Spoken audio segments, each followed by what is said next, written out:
안녕하십니까. 인천일보TV 초대석입니다. 제20대 대통령 선거를 앞두고 이 대권 도전을 선언한 여야 후보들을 잇따라서 만나보고 있습니다. 오늘은 파격적인 공약을 내세우면서 대권 도전에 나선 국가혁명당의 허경영 명예대표 모셨습니다. 어서 오십시오. 반갑습니다. 네, 반갑습니다. 네, 워낙 핫하셔서요. 네. 기성세대뿐 아니라 요즘은 10대, 20대 사이에서도 선풍적인 인기를 끌고 계시더라고요. 뭐 유튜브 어떤 대세론이라고 해야 될까요? 유튜브도 거의 장식하다시피 할 정도인데요. 오늘 어렵게 모셨습니다.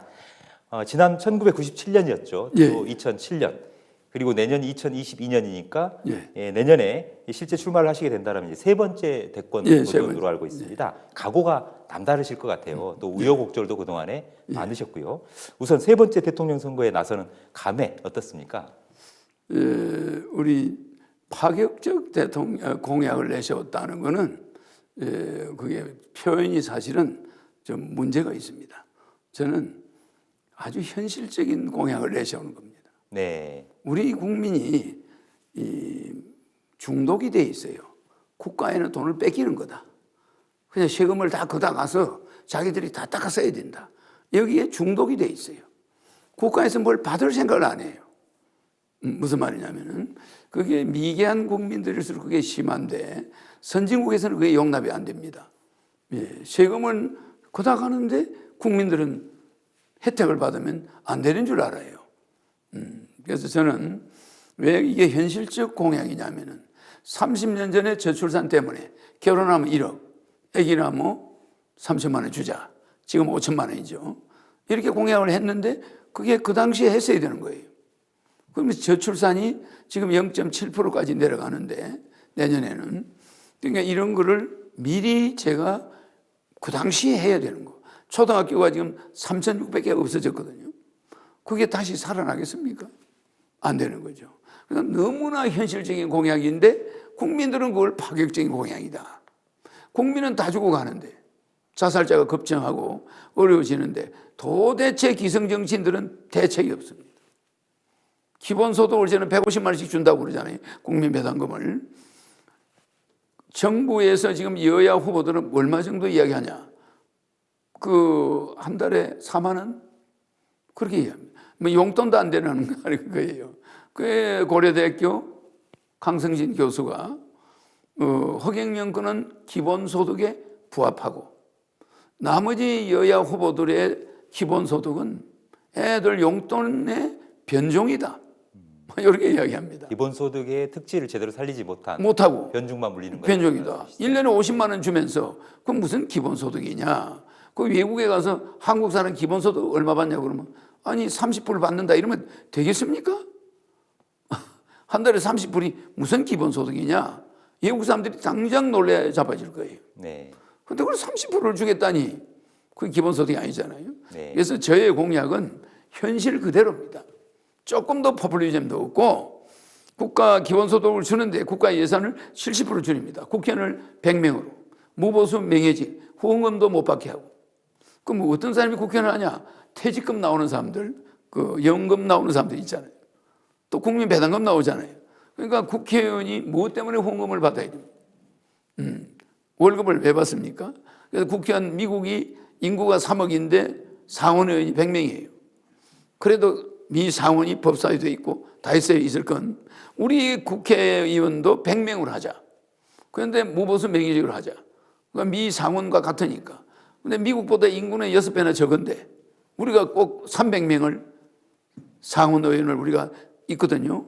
그러니까 현재 우리 대한민국의 상원의원 300명은 도대체 이게 이해가 안 가는 겁니다. 그래서 100명을 줄이자. 그리고 월급 일체 1년에 국회의원들이 가져가는 게 1조 8천억인데 그 예산을 없애겠다는 거예요. 한 푼도. 네, 세비도 안 받게 하겠다는 일체. 말씀이시죠. 국회의원 회관만 주는 거예요. 사용하게 해주는 거지. 그 외에 자동차라든 일체 지원은 없다. 이것이 국민들한테 돈을 주려니까 아끼는 거예요. 지자체 단체장 국가에서 임명하고 선거 비용이 한 번 하면 1조가 들어갑니다. 지자체 선거 폐지입니다. 그래서 지자체 의원들은 무보수 명예직으로 처음에 그랬습니다. 그걸로 다시 돌아갑니다. 네. 이렇게 해서 가장 우리 국민들이 절약하는 모드로 들어가는 것을 파격적인 공약이다. 이건 아닙니다. 네. 그렇잖아도 그 질문을 드리려고 했었는데요. 이 출마 기자회견에서 대통령이 당선이 되면 지금 말씀하신 대로 18세 이상 모든 국민에게 일시불로 1억 원씩을 지급하고 일시불로 들어갑니다. 매달 150만 원씩 줍니다. 지급을 하겠다. 결국 이제 1인당 연간 18세 이상 성인은 1,800만 원 1,800만 수령을 하는 거죠. 그런데 지금 현재 그 유력한 여권 후보인 더불어민주당 이재명 경기지사 같은 경우에도 이 기본소득론을 제기를 하면서 국민들에게 연간 기본소득을 50만 원 지급하겠다라는 공약을 제시하고 있지 않습니까? 그럼에도 불구하고 같은 당 내에서조차 여타 후보들은 과연 이게 성공할 수 있겠느냐, 또 불가능합니다. 네, 또 이제 재원 마련은 어떻게 할 거냐. 그 사람들은 기존 예산을 그대로 두고 거기다가 재원을 가져와야 되니까 포퓰리즘이 되는데, 저는 우리가 쓰는 예산, 제 자신도 대통령이 되면 월급 안 받고 판공비 한 400억 들어가는 돈을, 내 돈을 쓰겠다는 거예요. 네. 그럼에도 불구하고 청와대 돈을 안 쓰겠다는 거예요. 예. 그래서 이제 양적 확대를 통해서 사실은 그 국채를 발행하겠다라는 그런 취지로 들리는데요. 예, 2천조 원의 일시불을 만들고 임기 중에 그걸 2천조를 두 번에 걸쳐서 2천조, 4천조. 아, 예, 그렇군요. 4천조군요. 총 2차례에 걸쳐서 4천조를 줌으로써 최상류층만 빼고 돈이 다 나갑니다. 네, 그러니까 천문학적인 금액인데 결국은 정부 본 예산에서 지급하지 않는다고 하더라도 이 국채도 하나의 이제 국가 재정의 빚이 되니까요. 그렇게 되면 거기에 대한 상당한 사회적 이자가 없습니다. 이자도 없거니와 국채가 4천조가 나가면 그 우리나라 경제의 파이가 커집니다. 경제 파이가 커지고 인플레이션이 안 생깁니다. 왜냐하면은 빚을 갚는데 주로 은행권으로 들어갑니다. 제도권으로 돈이 들어가다 보니까 돈이 전체가 돌지 않아요. 인플레이션이 없어요. 인플레이션도 없고 오히려 경기 진작에 도움이 될 것이다. 도움이 되고 그리고 국채 자체는 앞으로 제가 임기 5년이면 5년 안에 우리나라 경제를 10만 불, 국민 소득을 10만 불로 하게 되니까 국채 규모가 아주 내려가 버립니다. 그 돈의 가치가 하향돼 버리고 엄청난 경기가 업되면서 국가 전체의 우리 파이가 우리 수출도 왜 좋아지냐면은 4천조가 발행되면은 우리의 인플레이션, 우리의 돈의 가치가 약간 하향됩니다. 그러니까 우리 수출하기는 굉장히 좋아. 우리는 수출을 많이 하는 국가입니다. 수출하기가 좋아집니다. 원화 가치가 하락하면서 오히려 수출 활로가 열리는 거죠. 그런데 우리는 이 경제를 제대로 하는 사람을 내가 못 봤어요. 그 고려대학교 강성진 교수는 내 국민 배당금을 기본소득으로 인정하는데 다른 사람들은 뭘 연구하는 사람들인지 내 모르겠어요. 그래서 내 공약을 보고 이게 대단하다, 이거 너무 거창하지 않냐? 절대 그렇지 않습니다. 우리 국민들은 절박합니다. 그래서 그야말로 우리 국민들은 지금 백척간두에서 풍전등화합니다. 지금 근본적인 수술책이, 처방책이 필요합니다. 어떤 총대를 매는 사람이 자기가 나타나서 한국 경제를 이런 식으로 끌고 가겠다, 과감한 사람이 나와야 되는 거예요. 공직자들은 너무 통계 눈치를 보고, 통계 중요한 게 아닙니다. 국채가 그 정도 불어나면은 이 산업이 그만큼 증가돼 버려요. 그러면 그 가치가, 부채가 얼마 안 가서 탕감이 할 수가 있어요. 국채니까. 그러니까 이 OECD 국가 중에 왜 우리 국채가, 미국도 160%나 되는데 중국도 그 정도 되는데 우리만 왜 40%입니까? 너무 공직자들은 자기들은 피해를 절대 안 보고 국민은 사채에 시달리게 만들고, 그리고 거기다 또 금리를 올려버려요. 그러니까 2천조 가계부채를 안고 있는 사람들이 설상가상으로 죽게 생겼어요. 이자가 올라가니까. 이런 정치가 어디 있습니까? 그래서 나는 한 번도 정치 지도자나 대통령을 비난한 적이 없습니다. 어떤 대통령도. 물론 대통령 되면은 이명박, 박근혜 전부 완전 사면 복권시킵니다. 그러나 지금 대통령이 있는 문재인 대통령도 일철 대통령의 역사가 심판해야지, 판사들이 대통령을 들어가라 나가라 이거 있을 수가 없는 것이다. 그렇지 않습니까? 대통령이 한 통치 행위를 법원에서 따진다면 대통령 할 사람은 없습니다. 네. 그래서 굉장히 절대 중요한, 문재인 대통령에 대해서도 나는 일체 법률적으로 그걸 하지 못하도록 전직 대통령은 역사만이 심판할 수 있게 내란 외란을 빼고 그렇지 않습니까? 이 중요한 말씀 중에 한 가지인데요. 이 네. 전직 대통령에 대한 형사소추 이 부분 아주 신중을 기해야 되고 아니 그건 아예 없도록 내 법에 외란에 대한 법 네, 내란 외란 아닌 이상 네. 전직 대통령에 대한 형사소추는 현직일 때는 없는데 퇴임 후에도 없다. 그럼 대통령이 소신 가지고 일을 하지 그렇지 않으면 소신 가지고 일 못합니다. 네. 뭐 대통령이 한 말 녹음해가지고 뭐 나중에 문제를 걸고 사회단체들이 고소고발하면 그 대통령이 물러나서 나중에 어떻게 살겠습니까? 일체 헌법에다 그걸 명시해야 돼요. 대통령은 임기 중에도 형사소추 못하지만 퇴임 후에도 내란 외란을 제어한 거에 대해서는 통치행위에 관한 한 형사소추할 수 없다. 예. 뭐 박근혜 대통령이 예를 들어서 뭐 안기부 돈을 받았었는데 그게 무슨 통치 행위인데 그걸 왜 받았었느냐? 그 무슨 공금 행모가 아니냐? 이렇게 놓으면 그 법률적으로 따지면 대통령 할 사람은 없습니다. 그거는 어떤 외국 대통령한테 극비리 뭐 우리가 뭘 할 수도 있고 로비를 할 수도 있고 대통령 그런 권한이 있습니다. 네. 그런데 무슨 안기부 돈을 받았느니 어쩌니 뭐 이런 식으로 하면은 나는 좌파도 아니고 우파도 아니고 항상 중립을 지키는 사람이지만 전직 대통령들을 2명씩 감옥에 가다 놓고 우리가 이건 있을 수 없는 겁니다. 그러니까 자식이 아버지를 심판하는 건 우리 미풍양속에 안 맞습니다. 아버지가 아무리 잘못했어도 자식은 아버지의 죄를 논할 자격이 없습니다. 예, 뭐 그렇지 않습니까? 군사복 일체가 우리의 교육이고 뿌리인데 어떻게 대통령을 감옥에 가다 놓고 우리가 경제를 살리겠다 대외 얼굴 들고 해외 돌아다닙니까? 안 되는 거예요. 그러니까 이건 아주 망국적인 그러니까 지금 국회의원들이 거의 다 법률 전문가들입니다. 변호사, 판사, 검사 출신이에요. 이거 너무 농사 짓는 사람도 거기 없고 교사 출신도 별로 없고 완전 그냥 율사들의 집단입니다. 나라 안 되는 거예요. 그러니까 내가 대통령 되면은 일단 헌법 76조 1항을 임기 시작하자마자 첫날 사인하고 4천조에 대해서 결재합니다. 하고 그 다음에는 바로 150만 원씩 주는 거 있잖아요. 그거는 4천조로 하는 게 아닙니다. 국가 예산으로 해야 되는 거니까. 이거를 국회에다 제출하면 국회의원들이 해줍니까? 싸움만 하다가 끝나는 거죠. 나는 국회의원이 없으니까. 그러니까 나는 어떡합니까? 헌법 76조 2항 대통령 긴급 명령권 이거 가지고 비상계엄을 선포합니다. 경제개혁을 위한 비상계엄입니다. 이걸 국민투표에 붙여요. 국민들이 그렇게 해라. 그 공약 밀어붙이려면 국회 갖다 놓으면 몇 년 동안 싸우다가 끝나니까 그렇게 국민들이 하세요. 이러면 이제 계엄이 선포되는 거죠.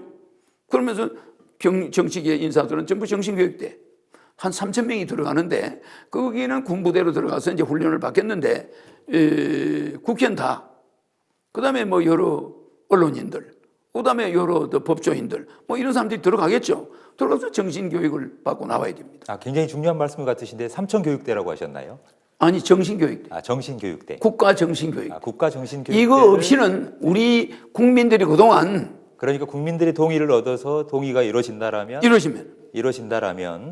내 정책을 수행하려면 네. 국회의원이 없기 때문에 대통령이 이제 긴급 재정명령권으로 1억씩은 줄 수 있는데 다 주고 나서 국민들한테 나 이거 말이야 국회에 주면은 여러분 국민배당금 받기는 틀렸다. 결혼하면 3억, 애 낳으면 5천만 원 줘야 되는데 국회에서 그거 하겠습니까? 안 해요.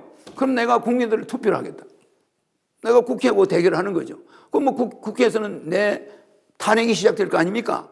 적각 탄핵을 시작하겠죠. 그럼 나는 적각 국민 투표에 붙입니다. 국민 투표도 국회에서 동의 안 해주면은 바로 여론조사로 들어가요. 믿을 만한 여론조사. 그걸 국민투표 대신 한다. 대통령이 책임지고. 이래가지고 여론조사에서 80%, 90%가 나왔다. 그럼 그냥 국회 해산입니다. 네, 이렇게 하면서 이제 강력한 체제로 들어가는 거죠. 국회의원 100명을 선거를 시작하고 100명을 다시 국회의원 선거를 다시 시작하고 있는 국회의원들은 전부 정신교육대로 들어가서 거기서 시험에 붙어야 나와요. 시험에 안 붙으면은 시험에 붙을 때까지 훈련을 받아야 되죠. 뭐 훈련 기간이 뭐 몇 개월이다 이게 아니고 네. 시험에 붙어야 나오는 거예요. 네. 시험에 붙으면 뭐 한 달 만에도 나올 수 있고. 네. 그런데 그래서- 그건 하나 이제 가상 시나리오이긴 하겠습니다만 이 현지 국회의원들을 이제 일종의 국가정신교육대를 만들어서 그쪽에 가서 교화를 시킨다 이런 건데. 그렇습니다. 근데 이제 자유민주주의 사회에서 어떤 다양한 사상과 정치적인 신념, 종교 이런 부분들을 보장하고 있지 않습니까? 그렇습니다. 또 우리나라는 이제 삼권 분립의 네. 원칙에 기초해서 정부 체계가 국가 체계가 구축이 돼서 운영이 되고 그런 말씀 때문에 네. 대한민국 상당한 저항에 부닥치지 국민들이 막 죽어가고 있어요. 그런 말씀 때문에 국민은 뭡니까? 거지가 돼 있잖아요. 그럼 이 국회의원들이 뭐 한 사람들이냐? 부익부 빈익빈을 방조했다는 거예요.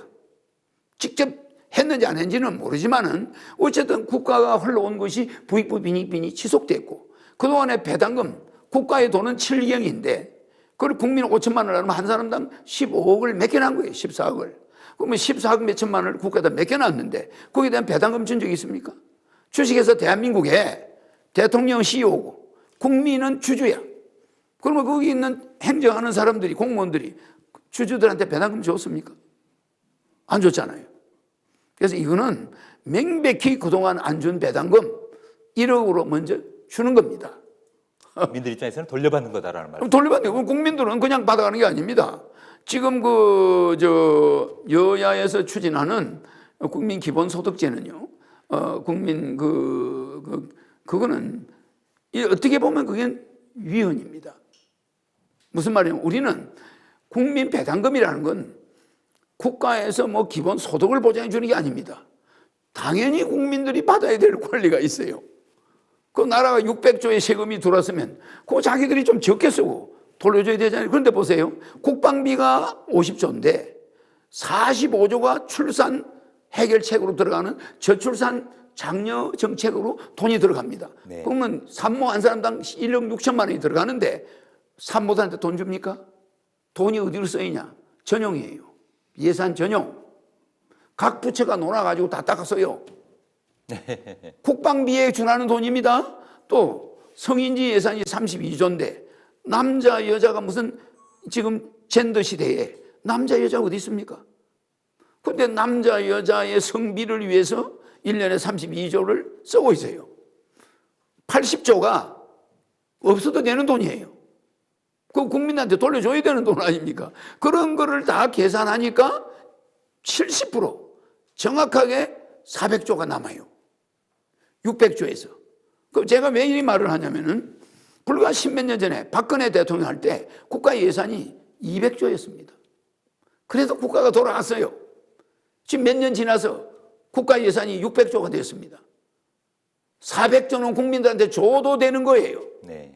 이렇게 해서 국민 기본소득을 주겠다면은 그건 일리가 있는데 600조는 그대로 놔두고 자기들이 다 닦아 쓰고 또 세금을 걷어 가지고 거기다가 플러스 알파를 해서 기본소득을 뭐 24만 원을 주겠다. 연 50만 원을 주겠다. 이거는요. 국민 우롱하는 거예요. 그들이 내 공약을 모방을 하긴 하는데 모방을 잘못한 겁니다. 네, 공약 얘기를 조금만 더 해보죠. 예. 매우 중요한 부분이기 때문에요. 예. 여러 가지 공약들을 이른바 33 정책으로 33가지. 정리를 하셨더라고요. 33가지 정책으로 정리해서 요약 발표를 하셨는데 그중에서도 특히 무게감 있게 또 지속적으로 중요하게 다룰 그런 부분은 어떤 공약이신가요? 국민 배당금입니다. 네. 왜냐하면 언론사에 취직해 있는 사람도 언론사가 어려면 월급이 안 나올 수가 있어요. 좀 늦어질 수도 있고 이럴 때 국민 배당금이 매달 들어온다고 생각해 보세요. 부인도 150, 남편도 언론인도 150, 또 자기 아들이 장강한 아들이 둘이 있으면 300이 들어와요. 네. 그 집에 600이 고정적으로 들어옵니다. 그렇게만 하면 행복하겠죠. 그러니까 가정주부가 네. 마음에 여유가 생깁니다. 마음에 뭐 일 안 하지 않습니다. 일은 하는데 단 1억 준 돈과 국민 배당금은 압류가 안 됩니다. 예금해놔도. 통장이 따로 있습니다. 자기들이 개인 국민 배당금 받는 통장이 따로 있어가지고 네. 거기는 돈이 안만 모여 있어도 세금이나 압류나 이런 게 안 돼요. 민형사로 집행이 안 됩니다. 그러니까 언제든지 생활비를 쓸 수 있게 돼 있는 거예요. 그럼 얼마나 좋습니까? 한 달에 600만 원이 그냥 들어온다. 직장 다니다가 월급이 좀 늦어진다. 그럼 우리가 또 다니다가 직장 월급 올려달라고 싸우지 않습니다. 노조가 유명무실하게 돼버려요. 노조원들이 한 달에 국가에서 몇백을 주는데 뭐 월급 안 올려준다고 뭐 투쟁을 심하게 하겠습니까? 모든 국내의 소란 행위가 중지됩니다. 네. 제가 이 말씀하는 것은 우리는 세계 10위 경제 대국에 러시아가 우리한테 밀렸습니다. 땅덩어리는 우리보다 100배가 큰데도 우리 한국 경제가 세계 10위로 올라가고 이태리와 러시아가 밀려버렸어요. 그러면 이런 나라에 국민들이 맨날 생활비 걱정하고 있다는 거예요. 그 좋은 말씀이시긴 하고 굉장히 또 유토피아적이긴 합니다만 그렇게 된다라면 이 근로의욕 저하로 이어지고 더 근로의욕이 생산성이 떨어지지 않을까? 아니었습니다. 근로의욕이 더 높아집니다. 직장을 다니면서도 사람들이 쫓기지 않아요. 여유가 있어요. 여유롭다 이거죠. 여유롭고. 네. 그다음에 어떤 직장에 가서 봉사도 하게 돼요. 배당금이 나오니까 자기는 봉사하겠다. 그래서 미국이 우리나라 재벌들이 돈이 있다고 일을 안 합니까? 더 열심히 합니다. 재벌 자제들이. 돈이 있어도 더 열심히 해요. 근데 너무 자포자기가 돼버리면 돈이 없으면 그야말로 일 안 하고 폐인이 돼버려요. 그런 사람이 많습니다. 결국 이제 국민배당금 이 임기 중 4천조 원을 발행해서 지급을 하더라도 그거는 예, 국민배당금이 아닙니다. 그거는 예. 4천조는 1억씩 주는 거. 1억씩 주는 거고요. 예, 그거고요. 그 포함해서 이제 국민배당금을 지급한다고 하더라도 이제 훨씬 더 많은 예산이 들겠죠. 그런데 그게 매년 800조 정도가 네. 국가에서 남는 돈이 400조고 예산 600조에서 400조고 또 매년 예산이 증가하면서 남는 게 있어요. 네. 그래서 조세제도를 개혁하면은 지금 현재 봐주고 있는 게 한 200조 됩니다. 재벌들한테 우리가 세금을 봐주고 있는 게 좀 임시적으로 봐주고 있는 게 한 200조 돼요. 정상적으로 걷어들여야 돼요. 네, 세금 과징은 정상화시키고 그렇지. 그러면 세금을 세금 부과를 예방하면 네. 한 달 1년에 한 800조가 들어옵니다. 네, 여러 가지 방안을 국민들. 통해서 어찌됐든지 이제 국민들에게 국민배당금과 또 국민 그 18세 이상 1억 원 이상씩 주는 거. 지급한다고 하더라도 그거는 일회성이고 천문학적인 예산이 든다고 하더라도 결코 대한민국이 국가 끄떡 불이행 오히려- 상태로 빠지지는 않을 것이다. 그렇습니다. 대한민국은 대한민국이 베네수엘라와 오히려 다르다. 국민 정서가 안정이 되면서 대한민국이 처음에 4천조는 채권으로 해결하고 나머지 국민 배당금 주는 거는 매년 예산에서 800조 정도가 세이브가 됩니다. 그럼 그 세이브된 800조를 가지고 국민들의 생활을 안정시켜 주니까 국민들이 굉장히 소비가 진작되면서 산업이 살아나요. 네. 이런 유토피아가 아니라 이거는 안 하면은 천벌을 받는 그런 일입니다. 네, 우리 매우 국민들이 세계 10위 부자인데 마치 아버지는 부자인데 아들은 거지가 돼 있는 꼴이에요 지금. 무슨 말이냐? 그러니까 공무원 된 사람만 생활이 안정이 되고 나머지 전부 그냥 그 아버지는 부자인데 집은 부자인데 아들은 용돈도 없는 밥값도 없는 이런 실정으로 돼 있다 이 소리예요. 네. 그래서 정부 국가는 우리 탄탄하고 정부는 부자인데 국민 개개인들은 국민개인들은 빚더미에 거지다. 허덕이고 있다. 이거는 말씀이시죠? 분명히 국회의원들이 정치를 부익부 빈익빈을 한 겁니다. 자, 화제를 좀 돌려보죠. 네. 안철수 국민의당 대표 예. 단일화 경선 제안하셨어요. 예, 예. 특별히 그 안철수 대표에게 단일화 제안한 이유가 궁금합니다. 안철수 대표는 학자 출신이고 또 우리나라의 또 어떤 여러 가지 이 과학적으로 기여한 사람이고 참신하다 보죠. 그래서 기성 정치인들 가지고는 이제 이 나라는 못 바꿔요. 그래서 보시면 국민의힘에 보면은 국회의원 안 한 사람이 대표가 되고 36살짜리가 또 대변인이 26살짜리가 됐잖아요. 이 국민들은 뺏지난 사람을 원치 않아요. 점점 갈수록. 그러니까 참신한 사람을 뽑는 게 국가의 이익이다 이런 생각을 하고 있는데 이 기성 여야에 우리가 중독이 돼가지고 여야가 아니면 나라가 망하는 줄 알아요. 허경영 같은 새로운 사람이 등장해야 그 여야가 정신을 차립니다. 네. 안철수 대표하고 손을 잡으면 기성 정치인들을 전부 정리할 수 있다. 뭐 이래서 내가 했는데 그분의 복이죠. 네. 그분이 안철수 대표는 그에 대해서 제안에 대해서 어떻게 응답을 안철수 하셨나요? 씨를 보장했는데 안상수 씨가 왔어요. 그렇습니까? 예. 이름이 그럼 비슷하잖아요. 안철수 국민의당 제가 이제 대표는 안철수를 보자 했더니 네. 안철수 의원은 안 오고 안상수 후보가 왔잖아요. 그것도 내 말은 90%가 그래도 맞아 들어간다는 소리예요. 네. 그러면 허명예 대표님께서 제안을 하셨는데 안철수 국민의당 대표로부터는 아직 공식적인 답변은 못 받고 있는 이야기하고 있는 중이죠. 그러니까 네. 뭐 늦어지는 게 더 좋을 수도 있죠. 네. 신중해야 되니까. 네. 뭐 제가 그런다고 뭐 그들이 볼 때는 내가 별거 아닌 걸로 보이지만은 그것을 너무 쉽게 응하면은 좀 이상해 보이잖아요. 네. 그래서 제 지지율이 적어도 10% 정도 올라갈 때 대화가 될 수 있습니다. 제가 추석 쉬고 나면은 지지율이 많이 올라갈 거예요. 그래서 지금 추석 연휴를 이제 분기점으로 보시는 거죠. 추석 때 모이면 전부 돈 이야기 하겠죠. 이래가 이제 돈 이야기가 나오면서 다음 대선 후보 여론조사에 허경영이 등장합니다. 네. 앞서 말씀하셨습니다만 이 안철수 대신 안상수가 왔다고 하셨지 않습니까? 안상수 제가 계획적으로 한 게 아닌데 네. 안철수를 좀 봅시다 그랬더니 안상수 씨가 봅시다 그러고 왔어요. 그래서 지난 8월 말이었죠. 이 공동 선언문 발표하셨어요. 했습니다. 양주에서 만나셔서 그래서 큰 화제가 됐습니다. 예, 하늘궁에서. 그러니까 물론 실무자들끼리 뭔가 통했다라고 하지만 예. 이 두 분의 뭔가 어떤 교감 이런 부분들이 뭐가 있을까? 접점이 뭐가 있을까? 왜? 허경영 명예대표님께서는 국가혁명당 대표시고요.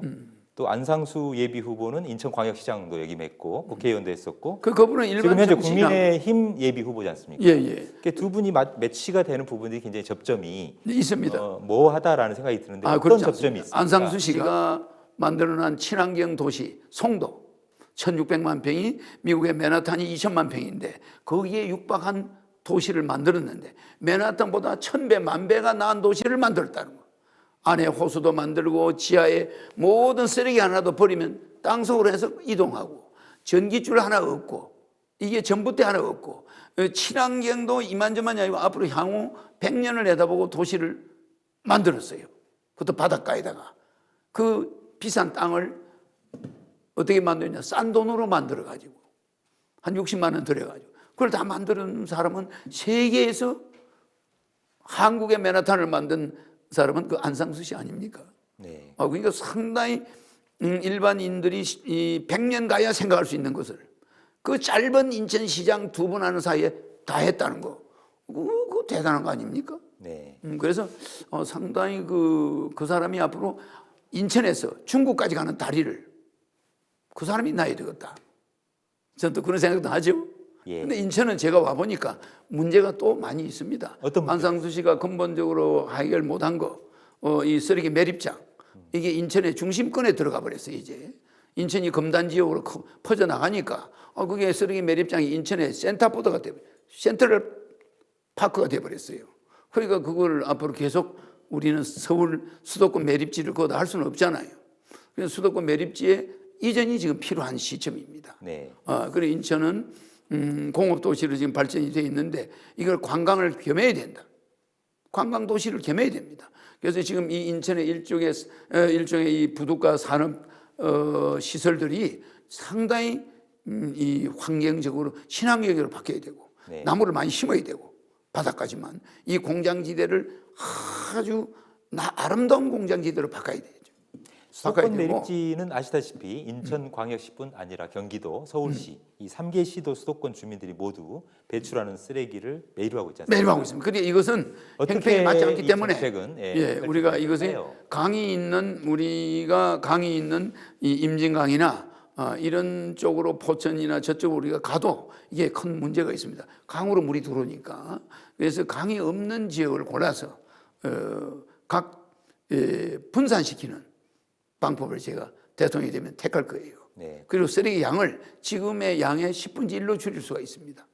그럼 인천에 있는 수도권 매립지는 종료를 시키고 종결시키겠다. 종료를 한 내년이라도 그 대책만 딱 세우면은 빨리 종결시켜야지. 이게 말이 인천이지 이게 서울이 점차적으로 인천 쪽으로 옵니다. 바다 쪽으로. 뉴욕처럼. 이게 바다 쪽으로 와야 서해안 쪽으로 수도권이 옮겨져야 됩니다. 검단 지역으로 해서 애기봉 쪽으로 해서 강화도 지역이 전부 고층 빌딩이 들어서야 됩니다. 무슨 말이냐면 바로 빌딩에서 중국이 보일 정도의 서해 바다를 바라보면서 근무해야 되거든. 그래서 수도권이 말하자면 구도심과 서울이 신도심으로 쪼개져야 돼요. 그럼 그러려면 어디가 신도심이 됩니까? 검단, 강화, 인천 이 지역이 서울의 센터가 됩니다. 이거 센터보드가 되죠. 네. 그래서 경기도 자체는 이름은 없어지고 인천은 인천구, 서울특별시 인천구. 그러니까 인천이 하나의 구가 되고 수원구, 경기도 전체가 서울이 됩니다. 서울에서 충청북도와 강원도가 수도권이 됩니다. 수도권이 돼버려요. 네. 이 구상을 제가 대통령이 되면 할 거기 때문에 서울, 인천, 경기를 서울 메가시티로 통합시키겠다. 통합합니다. 메가시티로 만들어버립니다. 그리고 수도권 메리트는 종료를 시키되 종결시키고 경기도에 있는 내륙권으로 분산시킵니다. 예. 그럼 그 지역에 있는 주민들이 또 반발하지 않을까요? 예, 그래서 저는 그런 걸 이제 대수롭지 않게 생각합니다. 무슨 말이냐면은 이 우리의 겨울이 되거나 할 때는 서해 바다 쪽에서 바람이 육지로 돌아옵니다. 서해 바다 바람이 육지로 돌아오는데 매립지의 먼지가 수도권으로 들어와요.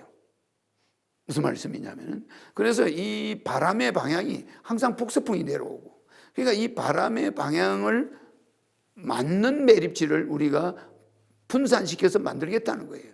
근데 그것은 아주 영구히 땅속 깊이 터널로 들어갈 수 있는 이런 구조를 해서 눈에서는 전혀 매립지가 보이지 않게 하겠다는 거죠. 매립량을 대폭 감량을 네, 하고 10분의 1로 줄이겠다. 네, 현실적인 또 분산 매립지 그렇죠. 정책을 쓰겠다는 말이죠. 예, 그렇게 하겠습니다. 예.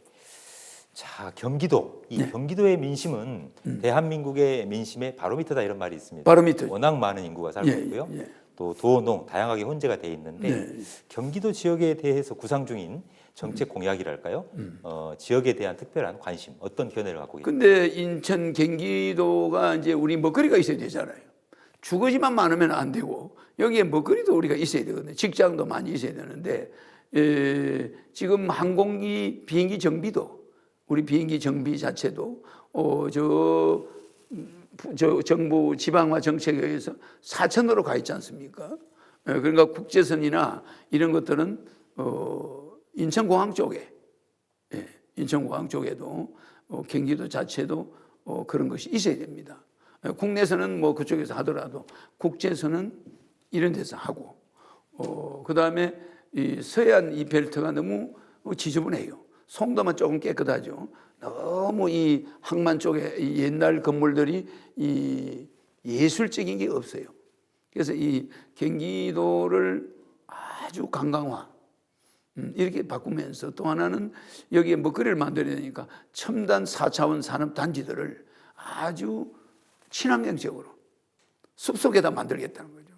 그 젊은이들이 대량으로 일할 수 있는 그런 단지를 군데군데 경기도에 포진시킬 겁니다. 그래서 그게 서울이 되는 거죠. 무공해로. 이런 말을 들으셨죠? 이 온라인에 젊은이들이 많이 올리고 있더라고요. 그때는 좀 비웃었는데 한 10년 전 허경영 공약들이 지금은 이제 모든 정치인들이 따라하고 있다 이런 말이 들어보셨죠? 예. 그래서 특히 이 젊은 세대들 사이에서도 허경영 다시 보자. 명예대표야말로 새로운 정치에 대안하냐 이런 평가도 받고 계세요. 예. 그렇지만 한편으로는 또 이 이른바 공중부양 뭐 이런 말도 들어보셨을 텐데요. 이런 발언들 지나치게 이 정치가 희화되는 거 아니냐? 아닙니다. 이런 제가 우려도 젊은이들한테 네. 아버지가 아들하고 접근할 때는 스포츠나 뭐 이렇게 체육으로 아버지하고 아들이 접근할 수가 있어요. 예.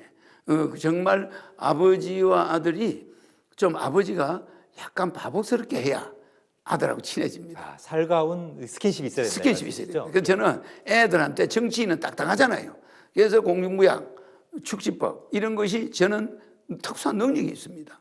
실제로 공중부양 실제로 공중부양 뭐 여기서도 보여줄 수가 있죠. 네. 뭐 그런 능력이 있는데 그게 마치 없는 것 마냥 사람들이 포장을 하죠. 뭐 방송에서도 많이 보여주고 내가 또 머리 위에 사과 얹어놓고 발차기 하는 거 영상이 있습니다.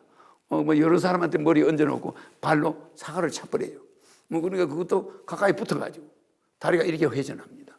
그러니까 내 몸이 엄청나게 순발력이 빠르죠. 네. 뭐 그런 걸 보여줘요. 그러니까 어린이들과 친해지죠. 또 음악을 7개마다 콜미 라이나우 이런 걸 만들어서 엄청나게 대학마다 가서 축제를 했잖아요. 그러니까 그런 것이 소통입니다. 그 나중에 보세요. 청년들이 까다로운 사람을 좋아하는 것보다 허경영을 공중부양 축지법 그것 때문에 한 번 더 보게 되는 거고 이렇게 되는 그래서 거죠. 친근감을 느끼고 친근감. 편하게 소통이 된다. 그래서 바보스러움을 먼저 보여주는 거죠. 마지막으로 내가 이런 대통령이 되겠다 한 말씀만 카메라 예. 보시고. 예. 예, 국민 여러분은 이번 대통령 선거가 제가 마냥 대통령 계속 나오는 거 아닙니다. 이번에 저한테 기회를 여러분들이 놓치면 정말 여러분들의 자제들이 앞으로 미래 상당히 어둡습니다.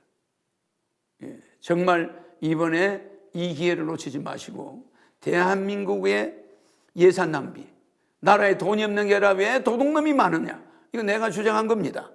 이것을 제가 한번 도둑이 없도록 한번 해보겠습니다.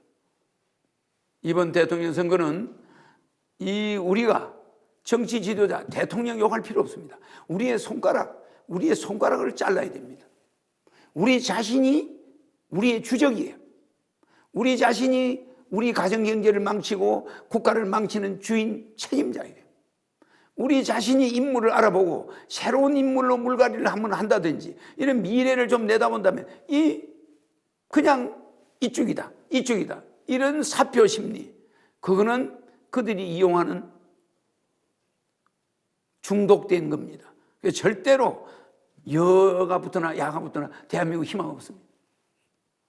이제는 정말 30년 전부터 오리지널 정책 가지고 국민들 앞에 하고, 절대 정치인 여야 대통령 후보를 비난하지 않고 한 번도 여야 정치 대통령을 비난하지 않으면서 항상 정책만으로 국민을 설득시켜온 허경영, 그 정책을 여러분들이 지금 많은 사람이 모방하지만 그건 불가능합니다. 예를 들어서 출산 정책만 해도 출산하는데 5천만 원 준다고 출산합니까? 안 합니다. 연애수당 20만 원, 결혼하면 3억, 애 낳으면 5천만 원, 그렇게 주는 거 그것만 보고도 결혼 안 해요. 매월 생활비가 두 부부가 300만 원, 월 150만 원. 이거까지 보장이 될 때 여자는 결혼하고 애 낳을 수 있는 거예요. 그렇지 않습니까? 그러니까 허경영은 33가지 공약이 메커니즘으로 시리즈로 이게 연결이 돼 있어요. 국민 배당금 왜 주냐? 결혼 때문에. 배당금 안 주는 실업자하고 누가 결혼합니까? 그래도 생활은 보장이 돼야 여자가 결혼하는 거예요. 그래서 국민 배당금 주고 결혼 비용 주고 연애 비용 주고 출산하는 비용 줄 때 그때 결혼하는 겁니다. 네. 오늘 그 장시간 많은 얘기 해주셨는데요. 앞으로 그 하고자 하는 부분들이 잘 펴지시기를 기대하고 바라겠습니다. 오늘 수고 많으셨습니다. 불러줘서 고맙습니다. 네. 네, 오늘은 제20대 대통령 선거 국가혁명당 후보로 나서게 될 허경영 명예대표와 함께 얘기 나눠봤습니다. 여러 가지 사실관계, 또 객관적인 판단들은 시청자 여러분들의 몫으로 돌려드리도록 하겠습니다. 저희 인천일보 TV 초대석은 다음 시간에 찾아뵙겠습니다. 시청해주신 여러분 고맙습니다.